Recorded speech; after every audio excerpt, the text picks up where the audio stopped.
Hello, welcome to What the Flick. I'm Christy, Alonso, Matt. We're talking about a movie called Gimme Shelter. It is not the movie that you are probably hoping it is. So as you're saying, so many levels. It's not a documentary about Altamont. Right. There is a documentary about Altamont. Go see that instead. That's the movie called Gimme Shelter we're seeing. This is a story based on a true story about unwed teen pregnant moms. Stars Vanessa Hudgens as a runaway who is running away from her terrible mother, played by Rosario Dawson. She ends up trying to spend time and get help from her father, played by Brendan Fraser. He kind of turns her away. Things go from bad to worse as this movie goes on. Let's watch the clip. Hey, everybody, this is Apple. Your mother will not give her consent for you to be here. She will never let me go. No. Look at me now. I deserve a second chance.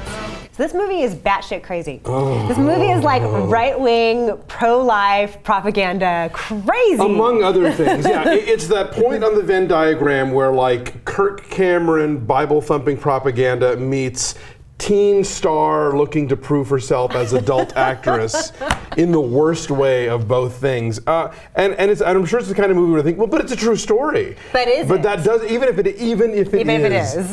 is, that does not excuse telling it badly, which is what this movie does. I do kind of admire Vanessa Hudgens, though, for the daring. Because when you first see her, she's unrecognizable, right? She's put on a bunch of weight for this role. She's got shrapnel in her face and like the tribal neck tats, and she's dressed up like a boy in her hoodie. I admire her for Spring Breakers, but not for this one. This one is, she's trying so hard. It's like a Kids in the Hall sketch. Like, you remember that award show sketch where all the clips are like really super earnest and the music swells? This movie feels like it was made entirely of Oscar clip sketches, of clip moments, you know. I think the actors in this movie, like, they give it their all, and they're clearly, maybe they're overdoing it. I think really the problems with this movie lie in the directing and lie in the telling. It's one note of just horror. And look, like, I get that there are people in this country, in this world, who have terrible lives, but you look at a movie like 12 Years a Slave, which is a story about something that happens to somebody and it's awful, right? But there's moments, the tone changes. It goes up and down. There are lighter moments in that movie. There are lighter moments in Schindler's List. It's not, you have to do that so that the horror hits, right? This one, it stays down the whole time, kind of until you get to like the third act. And I felt the biggest, amongst the problems with this movie, the change in her character is never earned. Oh yeah, at the end of the movie, we find out how she bonded so much with the other unwed mothers at this shelter, and I'm like, when did that happen? Yeah. It certainly didn't happen on camera. There's also a change. I mean, spoiler. There's a change that happens with the other people in her family.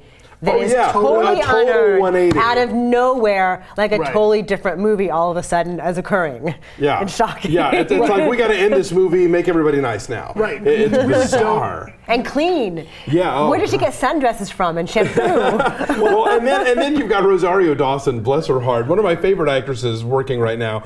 But boy, when she puts a razor blade into her methy teeth to try and slash somebody's face, you're like, and they cut to like a close-up of the razor tumbling out of her mouth, like, see this bitch? Right? So not enough that she has the razor, you've got to see it. It's not meant to be funny, is it? No. We did laugh a lot. We laughed a lot. But you're not supposed to. You're not supposed to. Now, what I will say, the only thing that I think this movie has going for it is I thought that there were hints that they could have taken what ultimately is supposed to be kind of this pro-life message. There's a setup there that I thought that could have done it. At no point does anyone get really preachy about keep this kid. That's the way that God would want it. Like, she just kind of decides, like, she freaks out. She clearly doesn't want to give up the baby. And yes, I found that the religious aspect of it, the church stuff, wasn't really that overwhelming. No? I didn't find it to be. I didn't find down to the Bible next to her. Yeah, Turn to page 75. The voice of wisdom. See, here's the thing. I wouldn't even mind if this movie came out, against her having an abortion. Had they bothered to have a 2-minute conversation even debating it. Like here you've got Brendan Fraser, and this is early in the film, this isn't a spoiler, early, basically saying, okay, you are a 16-year-old runaway, conceivably mentally ill, the way that Vanessa Hudgens is playing her, girl with no resources, no education, no wherewithal whatsoever, who's been raised by a meth addicted woman. Maybe you shouldn't have the baby you're carrying. Perhaps, aborting it would be a good idea.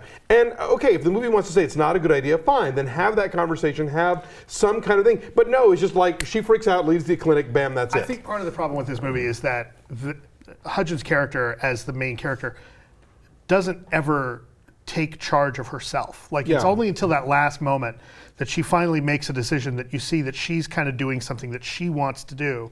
For the most part, everything just happens to her. I feel like having the baby isn't even so much like an active choice as it is a rebellion. It's a rebellion against the people who told her not to. Right. Yeah. And also the people who do suggest rightly that she might not want to have a child at this point in time, are depicted as really soulless and wealthy and evil. Exactly. Have the conversation at least, and show us why their suggestion is so terrible. Because when they say it, it kind of makes sense, frankly. But you're right. She has no agency of her own. I was reminded, oddly enough, of Mariah Carey in Glitter, who never makes a decision about anything, and shit just happens to her. That's how Vanessa Hudgens' character is written in this movie. Yes. There's your poster. So who is this for? Do you think this is actually a good thing for teens to see? Because it's PG-13. This is a movie for people who already believe what the movie believes and want to have it reaffirmed to themselves. And what's frustrating is, Preaching to the choir, very literally. That's what Christian movies are. I don't think any of them. I haven't seen one yet that's good enough to change anybody's mind.